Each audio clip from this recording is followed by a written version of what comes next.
The everyday life of a woman in ancient Rome. Roman society was very patriarchal. Women's rights were limited. Their life was confined to the household. But some Roman women still managed to gain influence. At times, they would even decide the fate of the state. In Roman law, women weren't equal to men. Women weren't full-fledged citizens of the Roman Empire. They couldn't benefit directly from the laws. Only men could help them access the legal benefits of citizenship. Both rich and poor women were primarily raised indoors. For rich women, this indoor lifestyle continued into adult years. Poor women had to work to help support the family. General education for women was very utilitarian. They were taught how to run a household and raise children. Under Emperor Augustus, a new law was introduced.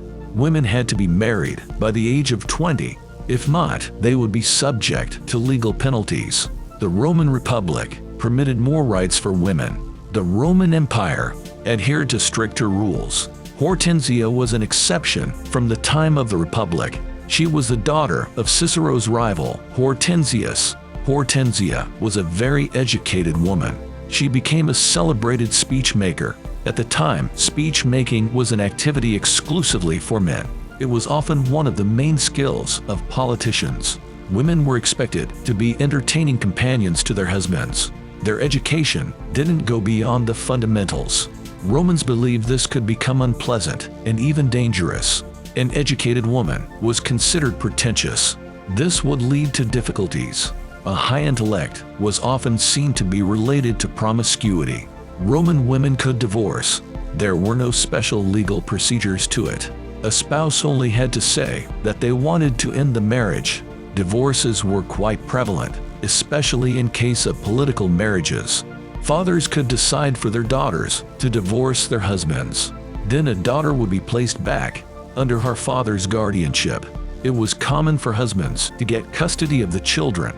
In some cases, they could accuse their wives of being unfaithful. Then the husbands could try to keep their wives' dowry. Beauty was very important for Roman women. They were expected to use cosmetics in a subtle way. Wealthy women hired hairdressers to dye and style their hair.